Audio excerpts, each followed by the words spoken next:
All right, and welcome back to New Normal. So we're still in the midst of summer months.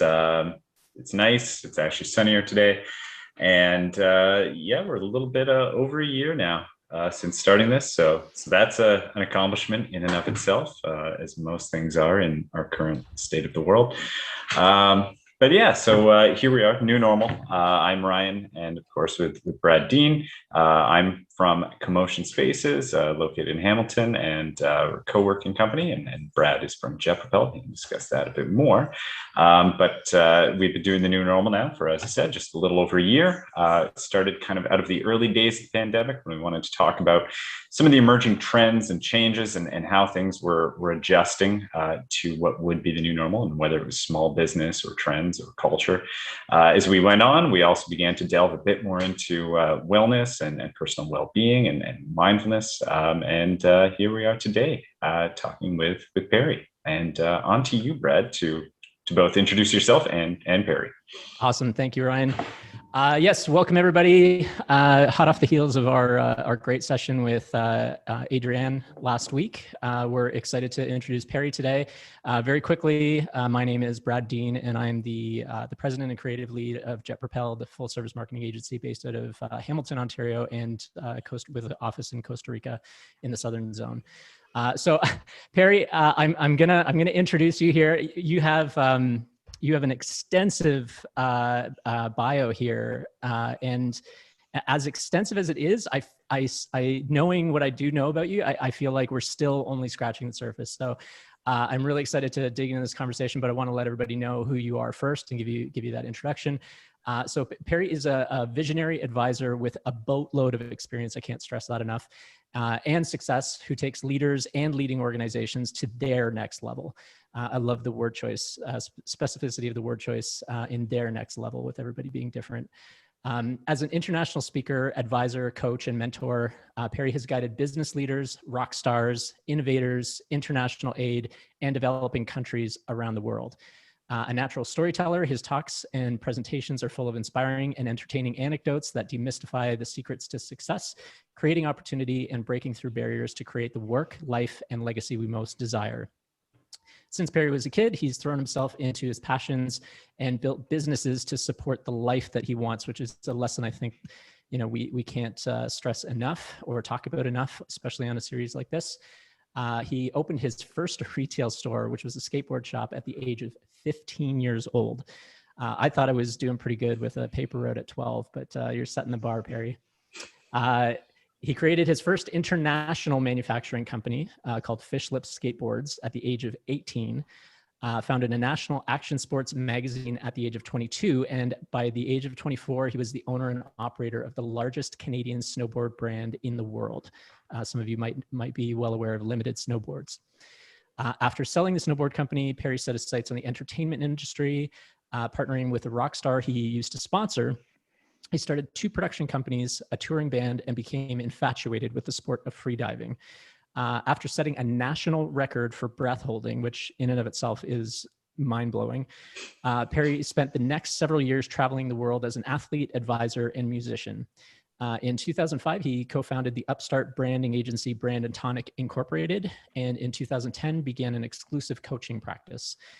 Before formalizing his advising career, Perry founded 10 influential companies in the action sports and entertainment and media industries. He's the author of the critically acclaimed Fast and Hot: How to Open Hearts, Win Minds, and Create a Better Life in Business. He is the co-founder of the Somos Foundation of Costa Rica, which is doing a tremendous amount of fantastic community support work all in the southern zone of Costa Rica, and is a celebrated recording artist under the name Prince Perry.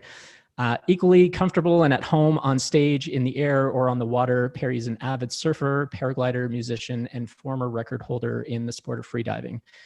When not surfing, flying, or serving his community, you can find him on the beach thinking about what makes good things better.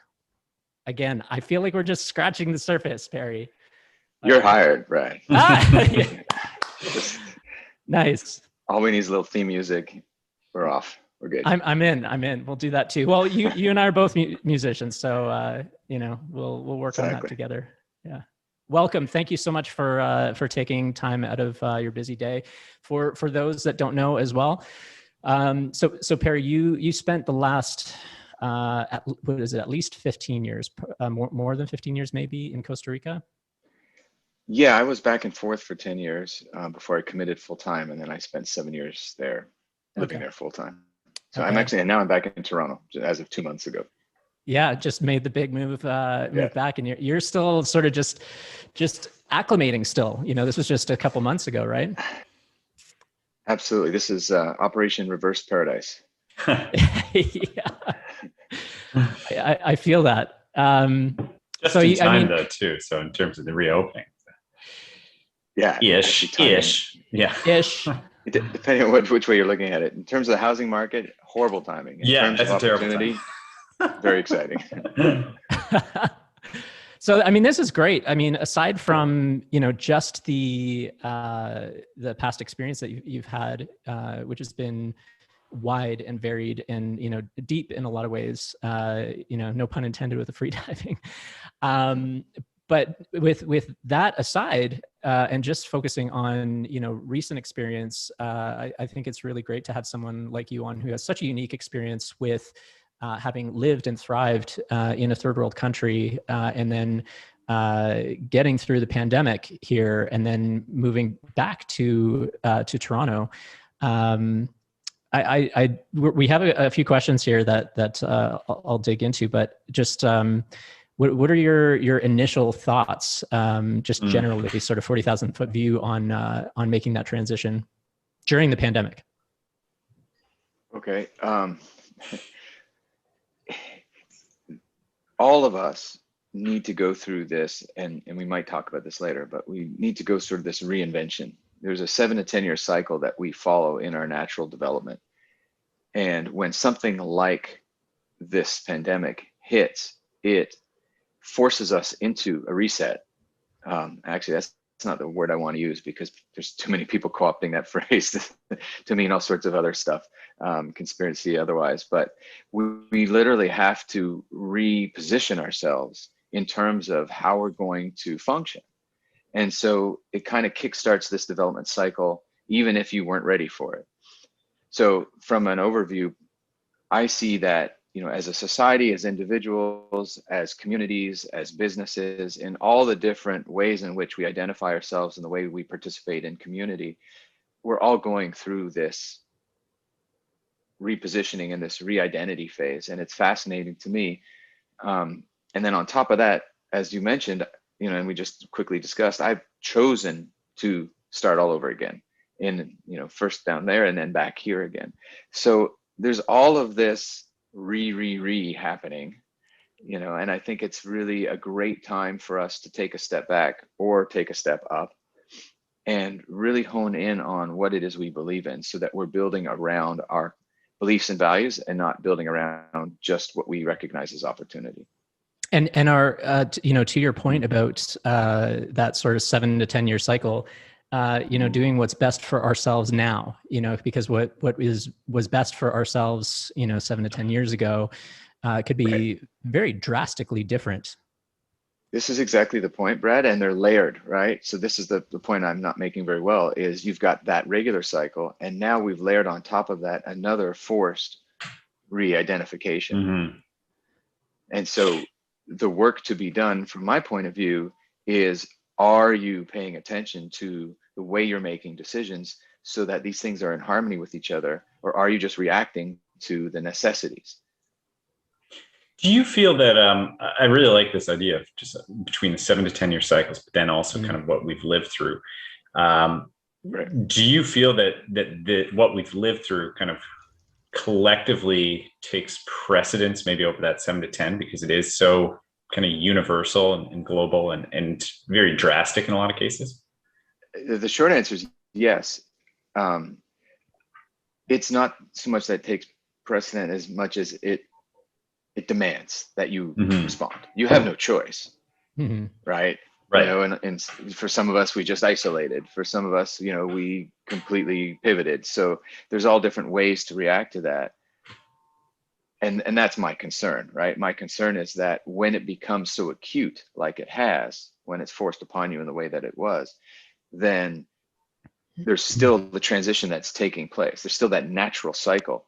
And if these two aren't considered, if you're not thinking or giving yourself an opportunity to consider the relationship between the two cycles, then they're out of sync. And that will cause significant problems. Right. Does that make sense? Yeah. Yeah, 100%.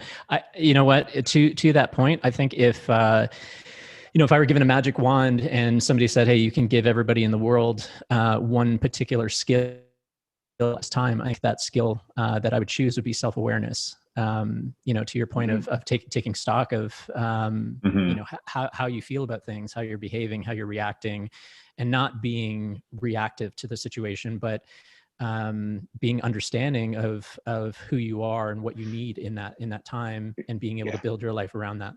Exactly, I think right. Yeah. it comes up a lot in the conversations that we've had. I mean, obviously, I think it comes up a lot in every single conversation this year. But yeah, that concept that 2020 was both the year and also the effect of looking back and reflecting on your life and taking that focus and that view of what was going on.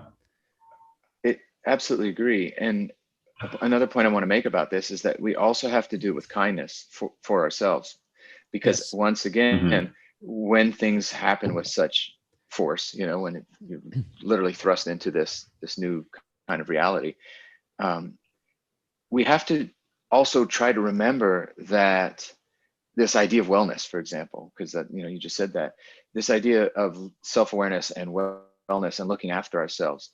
Yes, we need to be responsible for it. Yes, we need to think about that. But there's also societal wellness. There's also a societal responsibility for self-awareness and for wellness in general. And I think that there's become kind of a disconnect where, as individuals, we've started to become aware of that and think about it and say, okay, we need to fix things, but we're trying to fix ourselves without fixing society.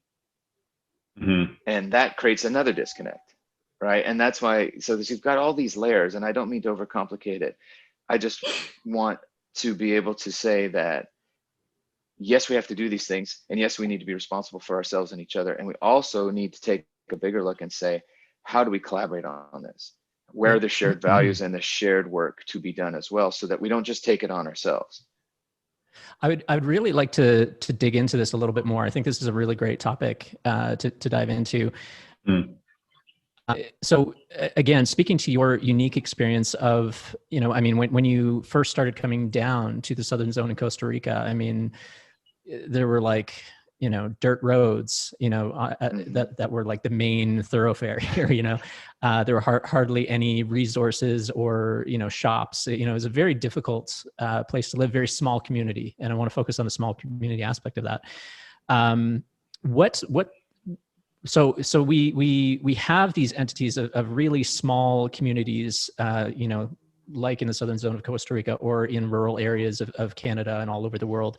And then we have, big metropolitan areas, and, people have talked for, decades about this thing that happens when you grow beyond a village, and things change.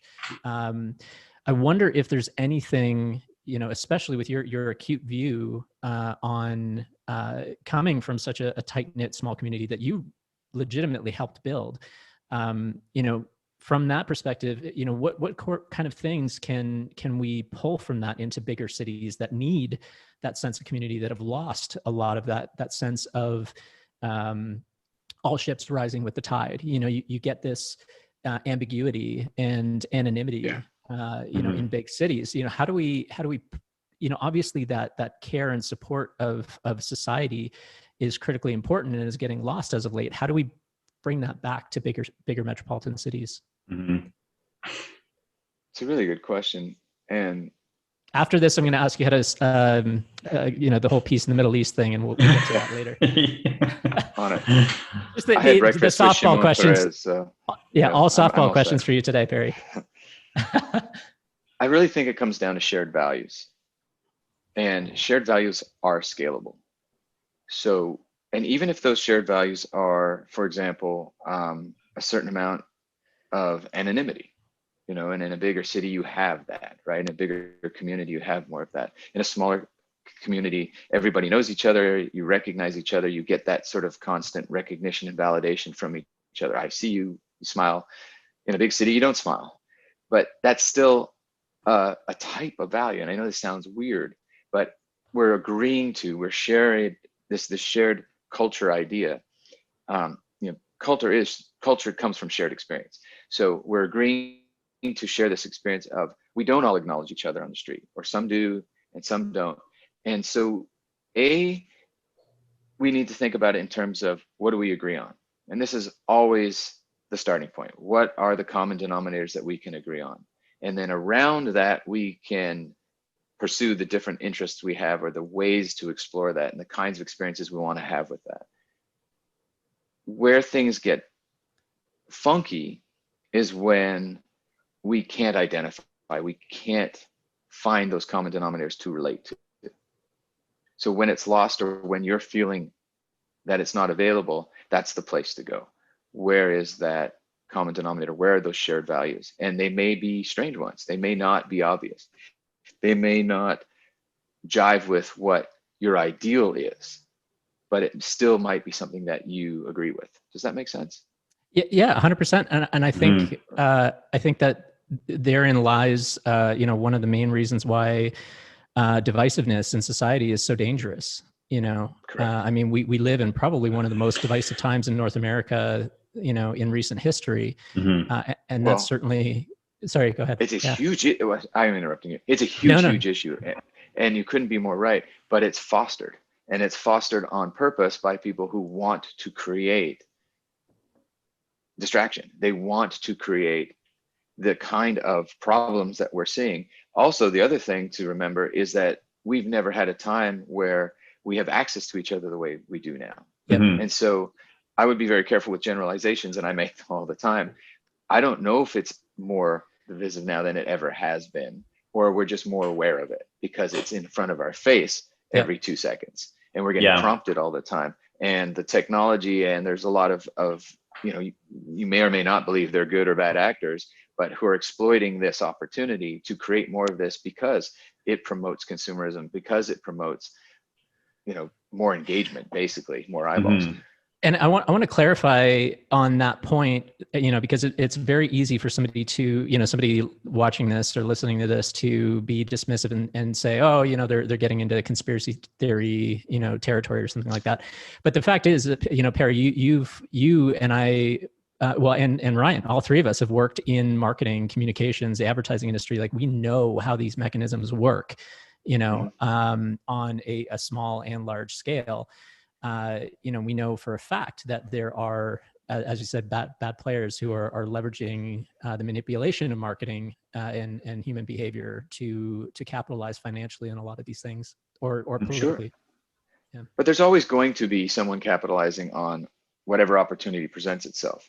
So yes, that's happening, and yes, there's a lot to be discussed around that. I just kind of want to make the general point of, and I think I heard Seth Godin say this recently, make reference to this recently too, is remember when news was at 6 o'clock and that was it? Remember when the newspaper came out in the morning and evening and that was it? Like, now you have it constantly, right? Like several times a minute. So it's a completely different sense of reality. I've watched elderly people who shut themselves in and just watch TV all day get to the point where they're too afraid to go outside because what is the news? It's now there's a 24-hour constant stream of whatever's going to keep your attention, which is usually negative. So we're creating this for ourselves. We're self-generating this kind of reality. So back to the earlier point, what are you going to recognize? What are you going to recognize and decide that I'm going to make that the core of what I build around? I'm going to make that the belief that I want to focus on. We have a choice, and we have a constant choice. So if there is a good sort of opportunity or a good point, you know, out of all this technology and all of these prompts and stuff, it's to remind us, wait a second, I have a choice. I can choose to change what I look at. I can choose to not look at it in the first place. I can choose actually the way I respond and react to it. Now that takes a little bit of work, but I can't think of anything better to invest in. Yeah. I feel like if there's a step-by-step viewer's guide of this entire speaker series that we've been doing for over a year, I think step one would be that, would be understanding that you have control over your inputs, your outputs, take note of what's influencing you, take note of how you feel about things, and make purposeful decisions based off of those things. Right. It's like you said, with the way that media is structured and so readily available now, we now know if there are, murders or robberies or, any kind of heinous things that happen all over the world. Whereas, back when we were kids, or, our parents' generation, they would have only seen that once a year. So now maybe the same amount of heinous acts are happening in a period of time, or maybe it's a mild fluctuation one way or another, but it feels like it's ramped up 20x, and so we're all paranoid. Yeah. Well, I mean, I do think too that we are going through a much deeper change period as well. And I don't even mean the past 2 years alone or so, which granted, that has definitely been a change period. But even prior to that, the movements that have emerged, the conversations that have taken place in the past decade, half decade, even to some extent, it's interesting because it's like you think about a period of drastic social or cultural change in, let's say, the 60s or 70s, and you wonder, like, well, what would that have been like had there been that layer of media and in your faceness that there is right now? And I think that contributes to that divisiveness, because in some cases, I mean, you do have people that don't want to change, or that do want to exploit kind of negative aspects, and then you have people who are maybe on their side, but you can't necessarily blame them in the same sort of way, because some people adapt to change much slower, and not that you should have necessarily any more patience there, especially if they're resisting something that is really beneficial to society, but they almost have no choice because their perception does not move at that speed, I guess you could say. So we're all stuck with having to move at the speed of traffic to a certain extent, right? That's part of the reality. And actually, I would say that's part of the choice we make to live in society. So, let's start with that acknowledgement. I choose to live in society because I get the benefits of what society has to offer, everything from, collective, things like healthcare in Costa Rica and Canada, and things like infrastructure and public schools, and. So society has all of these benefits. And one of the choices that we make when we choose that is to accept that we also have to accommodate all of us. We can't just put everyone bad in jail and hope that it's going to not, like, it just doesn't work, right? So that's a whole other can of worms. But the point is that these are all choices. So we're going to choose this, and we're going to accept the opportunity and the benefits that come from living in society. And at the same time, we're going to choose to engage with, in some kind of healthy way, the fact that not everyone's making decisions that we're going to be comfortable with. And so we're going to have to go a little bit slow over here. We can go a little faster over here. Here's a domain that I feel confident in, that I have some resources, and I'm going to invest it there. And so I'm going to push that one a little further ahead faster. But over there, where I don't have the resources at the time or the energy, I'm going to have to deal with, somebody else's pace. And that's part of the deal. I think the foundation of that as well is going to be a wild realization for a lot of people that you living in society is a choice. Most people, for most people, it's a default choice. They've chosen this because they've chosen not to do anything to change, the environment that they live in, or the socioeconomic situation, or whatever. But it is like, I think for a lot of people, that's going to be a really wild realization to understand. But I think it's an important one. Here's how my dad said it to me once. He said, "Not making a choice is making a choice." Yeah, that's. And whenever you said it to me, I was 15 or 16 years old at the time. And yeah, it blew my mind. I was like, oh shit.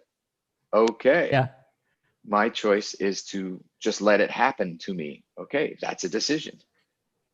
But then in that instance, there's so many benefits to understanding that. There's the awareness. There's if you feel like things are just happening to you constantly, Right. when the reality of the situation is that you were choosing to stay in that, right. The path of that wave kind of thing. Mm-hmm. If you then come to this understanding, this realization that I've chosen to stay here and let things happen, then all of a sudden this idea of being upset with life being hard on you, or Sure. Things happening to you versus for you, starts to drift away, because you can't be mad for things happening to you if you realize that you are the decision maker for being there in the first place. Right. Exactly. You can, or you can try, but it doesn't really work. Sure. Yeah. I think this is the beginning of responsibility. I think this is where responsibility is born, is at that point that you just described so well.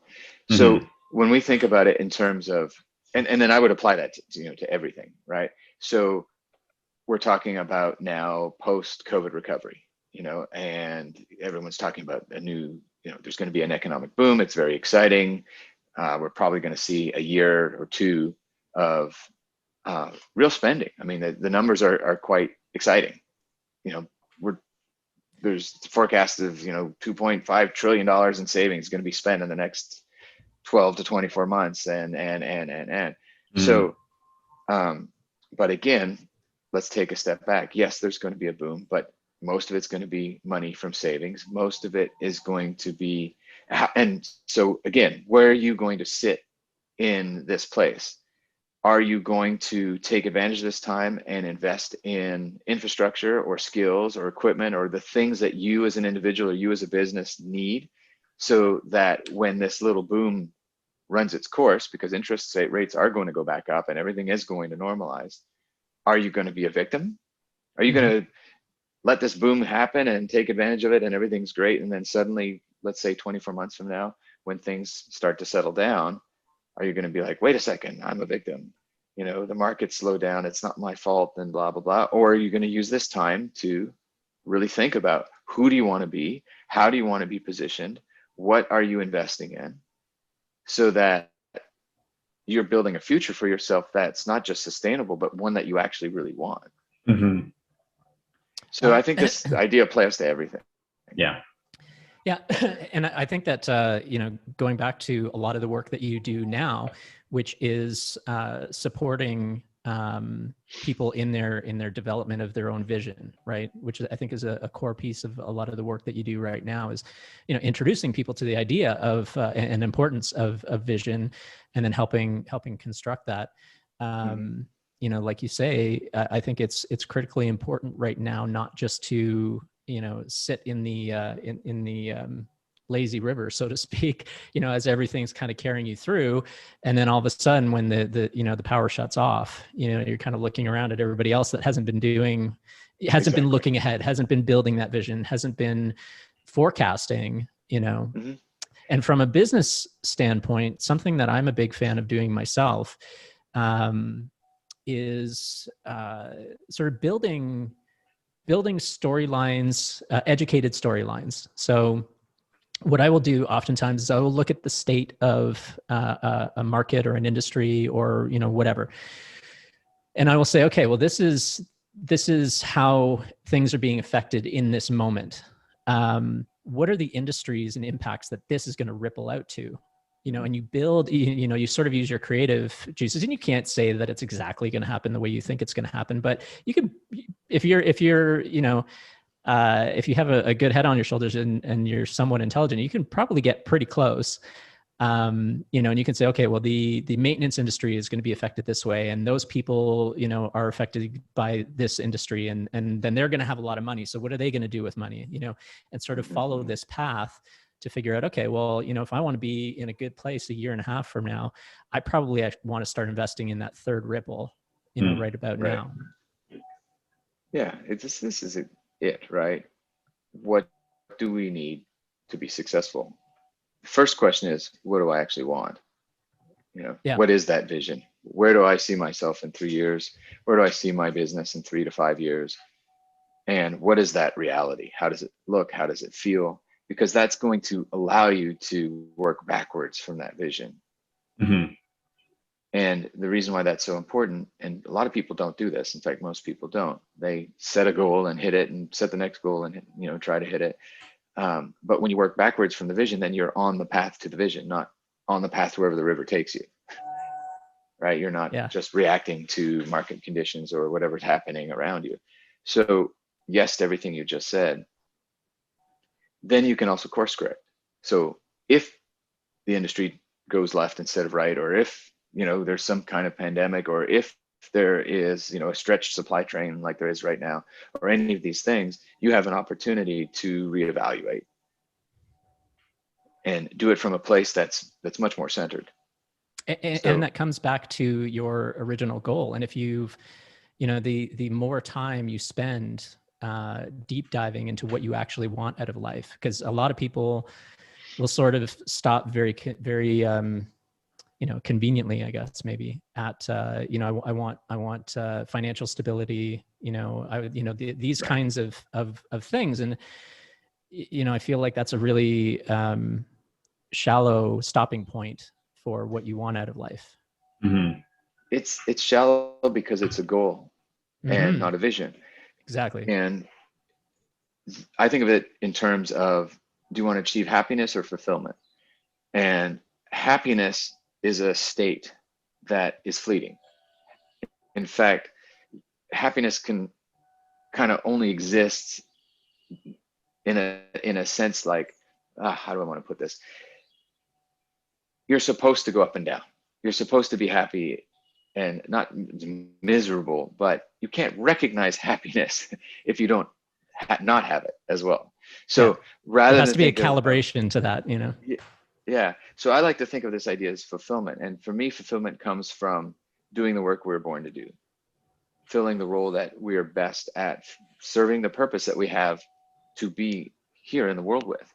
And so to take that time, and this might sound a little fluffy, but to take the time and step back from, well, if I have money, I'm happy, or if I have this vacation, I'm happy, or if I have this car, or if I have this experience, I'm happy, and take a step back and say, wait a second, what does fulfillment look like? Right? What's a bigger, more holistic understanding of knowing that you have a place in the world and you're here doing that? Mm-hmm. You're here doing that work. What does that look like? What does it mean? And can we take the context out of it? Right? It's not your job title. It's not specifically the work to do. It's the thing you do behind it. It's the thing I like to say, it's the thing you can't help but not do. You know, dropped you off anywhere. I mean, for me, it was dump me in southern Costa Rica and Central America, and okay, go. Yeah. I do what I do. Yeah, 100%. There was nothing set up, you know, the roads weren't there.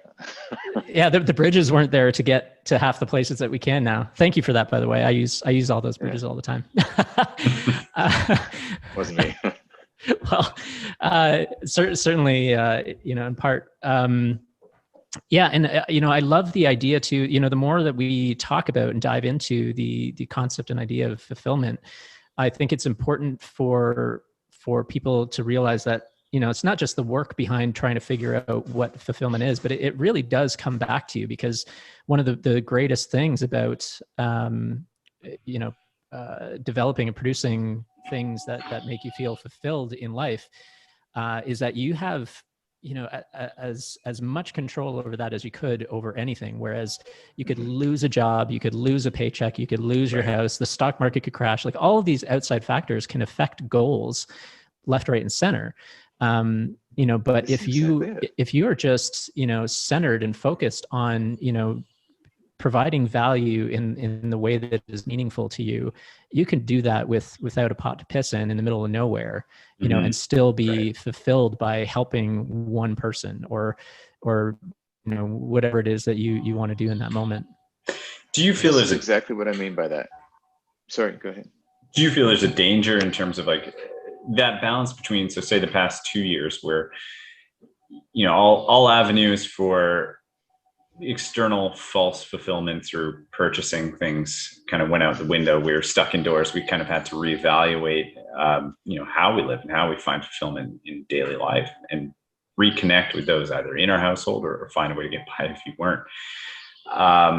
there's a risk kind of in that spending that we're talking about of coming back out, that we just lose all that again. That the person, just kind of comes out, starts purchasing again, almost as a blanket comfort. Right. So it's an up and down. And this is back to me, for me, this sort of leads back to this idea of fulfillment versus happiness. So, if that's what's happening and that's the state of things, like there's going to likely be an economic boom, we're already starting to see it, then, and Lord knows what's going to happen over the next 6 months anyway with variants. And I mean, none of this is settled by any means, as of today, but looking at the bigger picture, sure, enjoy that ride, go up and down with it a little bit, have that experience and enjoy it and be part of it. But at the same time, let's not get our sense of self just from that. So sure, when we're pushed into a situation where we don't have a lot of choices, then it's harder to get it from different places. But to your point earlier, Brad, if you know what you're in it for, then you can start to recognize that everywhere. And so you don't need to give that same import. You can still enjoy I love it when the thing I just ordered shows up the next day, now that I live in a place where that can happen. I mean, I haven't had that for years. So it's cool. It's exciting. My kid's like, package. You can't wait to open up. It's Christmas, every day. But that's temporary, right? That's that temporary little, sure, it's a little shot of happiness. And there's a dark side to that too. There is, and you really need to be careful with it. But this is my point. My point is the fulfillment's not coming from that. So I can get a little rise and I can enjoy it. And yeah, there's a dopamine hit and there's other considerations there, but I'm not getting my sense of self-worth from that. My sense of self-worth is coming from the fact that I got to have a meaningful conversation today with somebody. Right. I know what I call it your superpower. I know what my superpower is. And that is that I have the ability to see the best version of things. I can't really help it. It's kind of like X-ray glasses, but instead of seeing your underwear, I see the best version of you or a project or a thing. And wherever I go, I see it. So for me, fulfillment comes from being able to share that vision and share that in a meaningful way with someone where they have the opportunity to, they don't have to take it, but just to have that exchange. So that's where I get my sense of fulfillment from. And now I've built a career for myself where that's what I do for a living.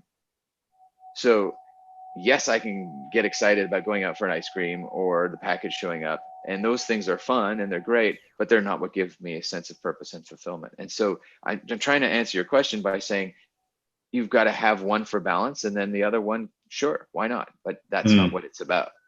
Does that make sense? Yeah, it's sort of like the cathartic, therapeutic kind of instance of I've been working these past few days, so I'm going to order this thing off Amazon and I'm going to be satisfied by it coming tomorrow. Yeah. But that shouldn't be, fulfilling you for the next 20 years.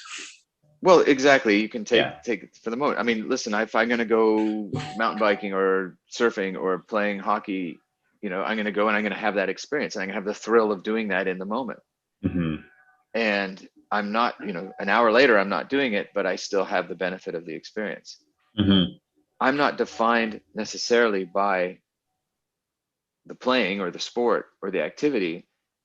I'm still me before it, I'm me during it, and I'm me after it. And I take the pieces of it that fit and I hold on to those the way I want to. I create my sense of self around that.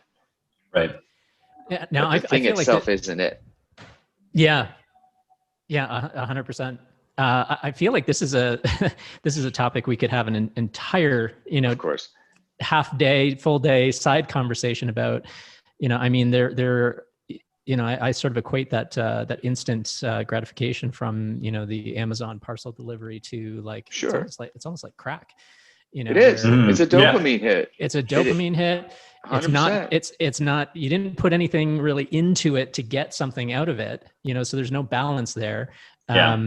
It has certainly, I think objectively we could say it's certainly gotten out of control for a lot of people because they're lacking the opportunity to, hit the gym and put into their body to get out of it, all these different things. So they don't have the opportunity for the output to bring input. So they're just getting the input, without a lot of investment right now. Yeah. which is But a bit before scary, this, you know? yes, but before this, we had, Home Shopper Network on TV, and people get addicted to that. So none of Yeah. these things are new and they don't go away. What we need to do for ourselves is take a step back and do the work so that we do understand what we're really about. Yeah. Yep. And I think it's equally, I think I made this point already, but it's applicable to you, it's applicable to your business, it's applicable to your family, all of it. And that is, take a step back and say, what is my vision? What are the shared values? What are the common denominators that I share with the people I choose to have this experience with? If it's with my family members, if it's with my community, if it's with the business people that I'm working with. And when So, you have that sort of set, then you can start to build around it. So this actually, this is a great lead into a question that I thought about before we jumped on with you. I think this is a perfect lead in. If you could talk to us for a minute about maybe two instances, one being one of the greatest, most difficult challenges that you've ever had to overcome. And then separately, one of the most fulfilling things, fulfilling experiences you've ever had in your life, and how each of those uniquely support you with your goals and your endeavors today. Okay. Wow. You're going deep. All right. Yeah. Wow. Only because I know you got this, Perry. It's all good. I love it. We've been, talking around a lot of this stuff now for a while. Yeah. So now you're going to stick it. Okay. So here's the deal. Stick the landing. You got this. One of the, there's been a lot of them. But when I was in my early 20s, I was in front of a wave a huge wave, with snowboarding specifically, and I had right time, right place, positioned myself, found the right stuff for whatever the reasons were, and however the luck was, made or arrived or whatever. I was in this very exciting and unique position to take a little hobby business to a major international $1 million business. And one thing that I didn't have and I needed was capital. And because it was new in terms of an industry, it was new in terms of a business, it was new in terms of the fact that I didn't have an established record or houses to borrow against or anything like that. I had to come up with a lot of money really fast, and I didn't know where to get it from. And I was presented, somewhat luckily, with an opportunity to get access to that capital. And the price was a very, very steep one. In a lot of ways, it was kind of a deal with the devil scenario where if anything went wrong, I lost everything. And it was a very exciting and a very challenging moment for me, because I had put everything I had on the line, and it's not that I'm afraid of risk. In fact, I embrace it. So that part of it wasn't scary. What was difficult was what I didn't understand and what I didn't expect. And that was, there were forces actively trying to get me to mess up. And I was thrown into an environment that I wasn't prepared for and never anticipated. And that was an extremely challenging time, where on a daily basis, I was too young, too inexperienced, and unprepared for what I had gotten myself into. It's top of mind because now I work, I make a living working with extremely powerful people who are the sharks whose tank I was thrown into. Sure. And I'm on the other side of it. And now I'm helping people, like the people who were after me at that time. I'm now helping them at a time where they've hit their glass ceiling, where, they've made money, they're successful, they've achieved whatever, and it's not enough. And they're getting to the point in their life where they realize there's more, and I'm not sure how to do it. And they haven't developed the skill sets for it. They're too busy being successful or making money or, taking advantage of people like me. Yeah. Back in the day. And so I feel, today in particular, that I am really kind of on both sides and both ends of that situation.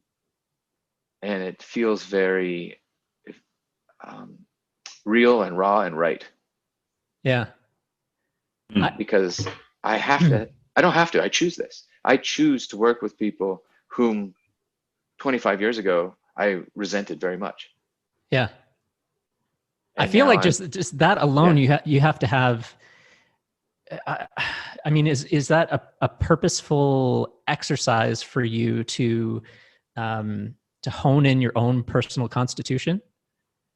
Yes, it's exactly that. It's because what I want to achieve and what I get out of this is a sense that by helping those people, I'm helping myself and I'm helping people who are in my position, because they're going to come back differently. Yeah. That's pretty, that's got to be, you know, I know this word is thrown around a lot, but it's got to be pretty cathartic to be able to do something like that. Well, frankly, it's therapeutic. Like, I'm healing the 24-year-old me that got thrown in with the sharks. Yeah. Right. And I'm now at 52 able to come back and hold that guy's hand and go, dude, I'm here with you. We got this. You're going to be okay. Right. You're not going to get eaten alive. Or you're going to get eaten alive, but that's okay too. And you're going to be all right. And here's how we're going to deal with it. Breathe through it. I'm here. I got you. Yeah. I'm doing this for myself. You know, that's the cool part. But, and I think, you know, I can't remember where I saw this recently, like just an example of this recently, but this comes up a lot, especially in entrepreneurship. You know, is the idea of being forthcoming and being honest with, you know, what your own motivating factors are. You know, I mean, I can't remember who it was, but you know, had heard from somebody talking. Oh, you know what? It was Simon Sinek. He was talking about this idea of, you know, some contractor who was trying to do business with him, and you know, he wasn't forthcoming with, you know, maybe what he was good at or what he wasn't good at. He just wanted the business and he would do everything for that. And he's like, that's great. The ambition is great, but be honest with yourself with what you're great at and what you're not great at. And, you know, I will, if you tell me I'm shit at this, you know, don't hire me for this for sure. I'm going to recommend you to other people because I know your you know, your moral compass and your ethics are on point. So I'll take that one step further. Yeah. Because this is a lot of the work that I do. Is let's first understand what your superpower is, right? What is that thing that you can't help but do? Where does your fulfillment truly come from? The second part of that, I call that your driver. The second part of that is, what is the way that you engage it? You know, Simon does amazing work and I'm a big fan of his, you know, and there's a lot of talk, and he's, you know, a great person who's really popularized this idea of, you know, the why and what but the way you engage is the difference between being average and being phenomenal. And so, yes, you need to know your why or your superpower or whatever terminology you want to use here, but you also need to know exactly the way that you do it best. And so that you can, to your point, Brad, and to what Simon says here, is that you can be honest about it. This is why I do what I do. This is the thing I can't help but do, and that's what I'm here for. Equally important, this is how I'm going to do it. And I'm going to give you an opportunity to understand that so that you can fully buy in and be part of that and come along the journey with me the way that I do it best. But if I don't explain to you how I do it, then I'm still missing the opportunity. Just being honest about why I'm doing it is not enough. Yep. You need this other part. You need to be able to say, and this is how. And so when I work with people, first we do that deep dive and we identify this idea of a superpower, but then we spend just as much time on exactly the way that you do it at your very best. Yeah. So that people can make that choice and you can be honest about it. Yeah, and they're a part of that partnership. Like that's one of the unique things about you know, the work that all of us do, and a lot of the people watching do, is that, you know, with a regular job, like you interview, somebody gets like a, you know, a half-hour idea of what you are, and, you know, whatever you embellished on your resume, and then they're stuck with you for, at least 3 Right. to 6 months or whatever. Exactly. The difference for us is that we're constantly developing new partnerships with people that could hinge on a single decision. Like you could have done fantastic work with a client for 3 years, and then all of a sudden there's one project where you don't necessarily align with, and that might be the end of that working relationship. It may be, or it may be the prompt to go back to, what did we agree on in the first place? What are the shared values that we have that allowed us to work together, so that we can then reconfigure the relationship because there are new circumstances? Another great example of putting effort and energy and focus into something that is going to come back around and support you in a deep and strong way. Exactly. I really appreciate that. This is so on point, right? Are you making that investment? Yeah. Is the investment anchored or focused around those core values?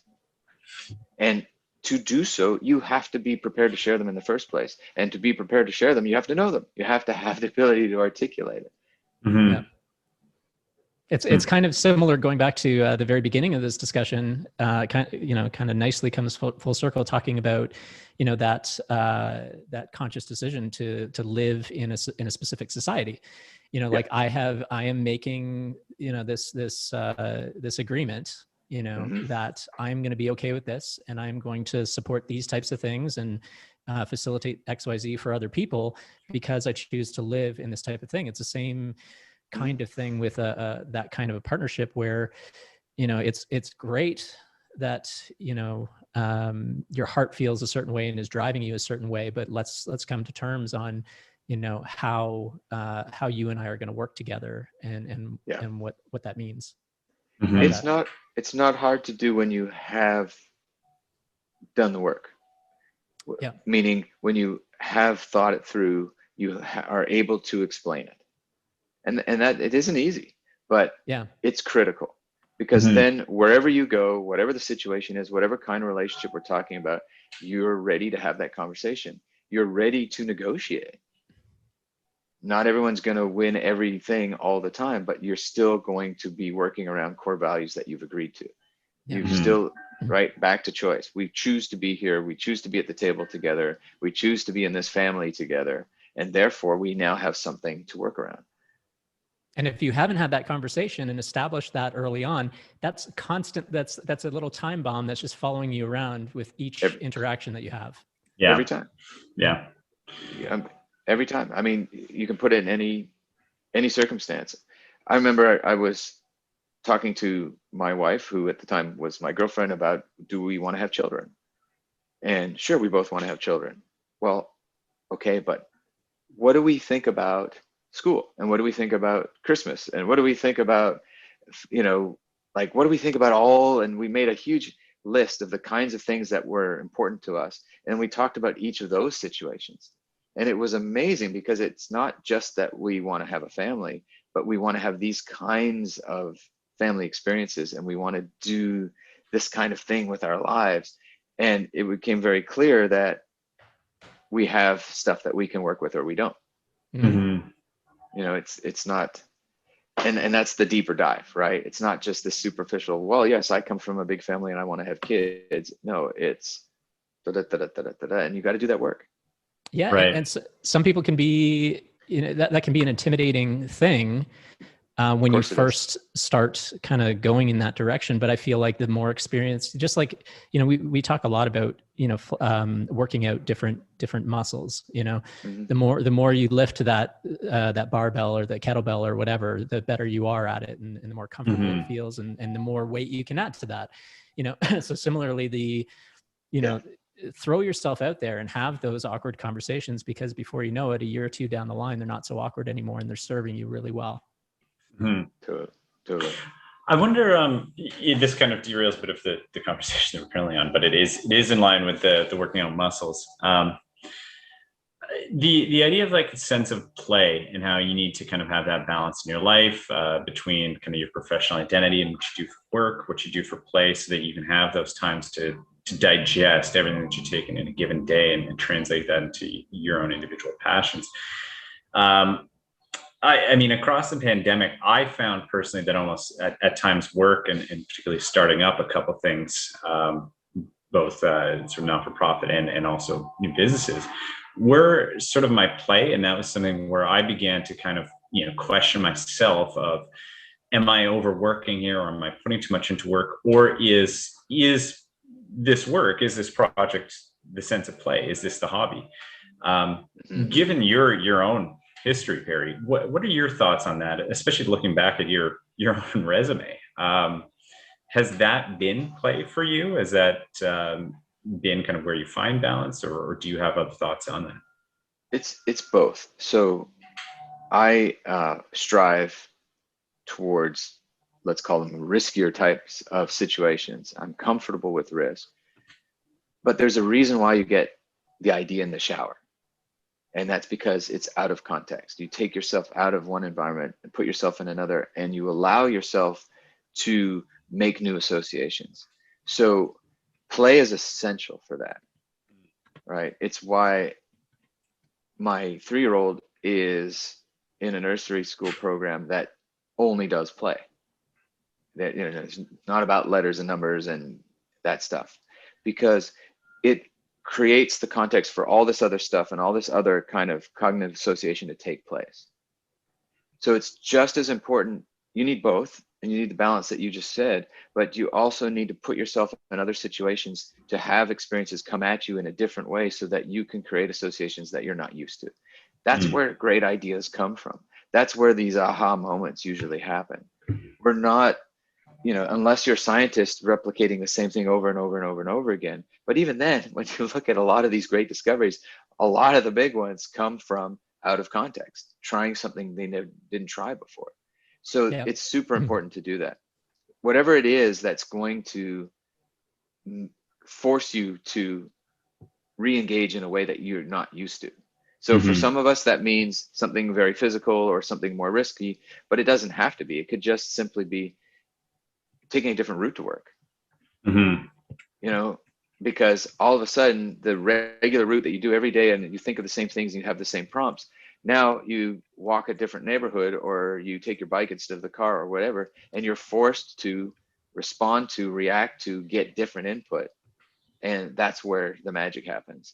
So the balance from my point of view is you need both, and the balance is regularly putting yourself into these different kinds of scenarios or experiences. I've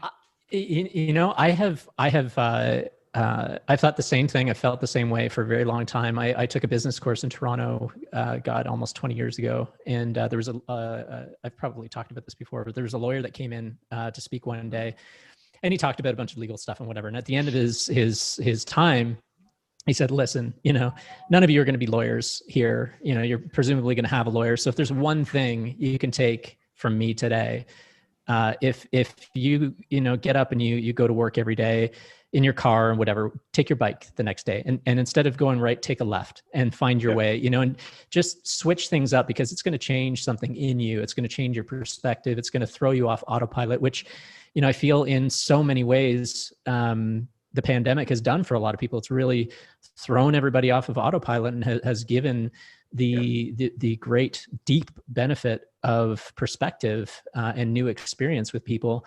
I do want to be respectful of everybody's time, and I really wish I could dive into like the work of Donald Hoffman and talking about how this world is sort of a cleaned up user interface for everybody, and everything behind the scenes is quite a bit messier than we really think it is. But I think when you throw yourself off kilter like that a little bit, you sort of see some of the seams in this back end of things. But I know we want to be respectful of everybody's time. Ryan, I know you have an appointment coming up as well, but Perry, I honestly can't believe how fast this went. Sorry, go on. I know. I mean, I looked at the clock and I was like, oh, Yeah, this cool. this could be, you know, a 2-day conference. I feel like with Perry, you know, we could go on forever. And it's been an absolute pleasure talking to you as always.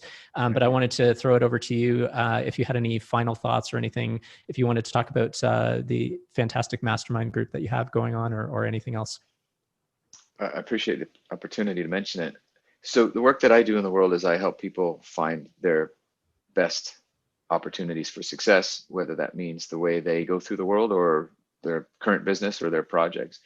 And I also curate, and as part of that, I curate a mastermind group we call the Moonshot Collective, which is a really amazing network of high achievers who are committed to helping push each other forward and do their best work in the world. So if you're interested in any of that, then look me up. I'm easy to find, Perry Gladstone, and or look up excellent.international, and you can read a little bit about my superpower stuff. Very cool. I'm definitely interested. Yeah. Yeah. Awesome. Yeah. Again, thank you so much, Perry. I look forward to the next time we get to chat. I look forward to the mastermind group near the end of the month. And yeah, we really appreciate you. All of your insights have been super helpful. And yeah, we're excited to keep this thing running, and we'll have a new session to announce soon. And thank you everybody for watching, and we will see you next time. Thank you so much. Okay, thanks very much.